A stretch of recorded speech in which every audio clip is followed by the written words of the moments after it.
edhe pse disa parti prej frontit evropian realisht u larguan, u distancuan tashmë, kështu që mund të thuhet se kryesisht Aleanca Kombëtare për Integrim përbëhet prej Bashkimit Demokratik për Integrim dhe Aleancës për Shqiptarët. Dy partit kryesore, apo dy partit më të fuqishme së paku në bazë të anketave, shqiptare patjetër.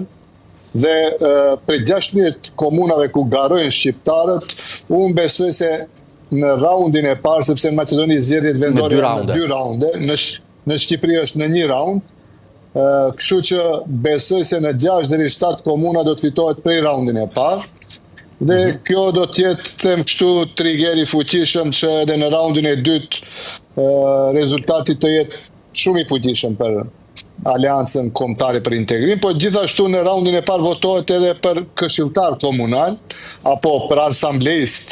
Ku ju jeni me listat të përbashkëta? Po, jemi me listat të përbashkëta dhe besoj se edhe aty raporti do jetë më shumë se 2-1. Por, e them gjithnjë, le ta presim 19 tetorin, kur qytetari duhet të flet me zërin e tij apo me votën që do të jep njërit prej koalicioneve në kampin politik shqiptar. Zoti Taravari, nuk janë të shumta rastet si që ishte rasti juaj dhe i partisë tuaj, që ishit pjesë e qeverisë dhe koalicionit të Vlen dhe në muajin maj dolët nga qeveria aktuale në Shkup, sepse janë më të shumta rastet e atyre që janë në opozit dhe duan të shkojnë në qeveri, ndërsa ju nga qeveria zbritët në opozit sot. Çfarë ndodhi me çështjen shqiptare gjatë qeverisjes së Mickoskit?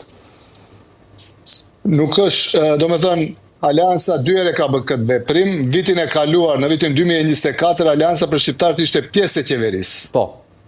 Zbashku me BDI-n dhe atëherë vendosëm që të largohemi dhe të kyçemi koalicioni që e quajtëm Vlen, se nuk ekzistonte ai koalicion, ishte një bashkëpunim Len, dhe e sollëm një ndryshim në Maqedoni dhe premtuam se ndryshimi do të jetë më i mirë se sa qeverisja e BDI-s për 20 vite, që vërtet ishte e tepërt 20 vite një parti të jetë në qeveri.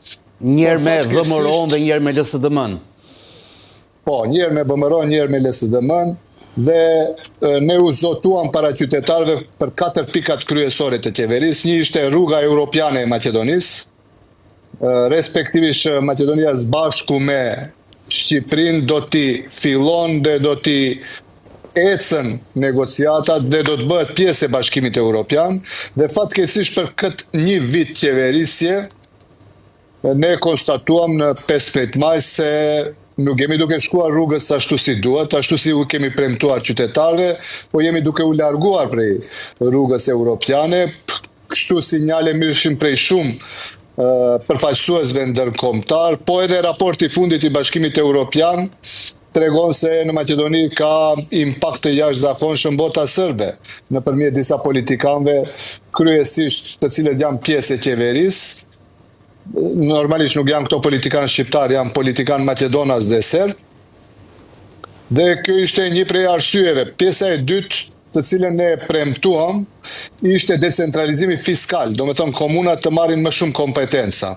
Dhe doni, Maqedonia është shteti më i centralizuar në rajon, po edhe në Ballkan, po edhe në Europë, dhe intenca jonë ishte që të sjellim ligj të ri për qeverisje lokale, me të cilën komunat apo bashkitë do të kenë më shumë kompetenca, dhe fatkeqësisht nga kjo qeveri ku ishim edhe ne pjesë, po përgatitej një ligj i cili po i centralizon më shumë.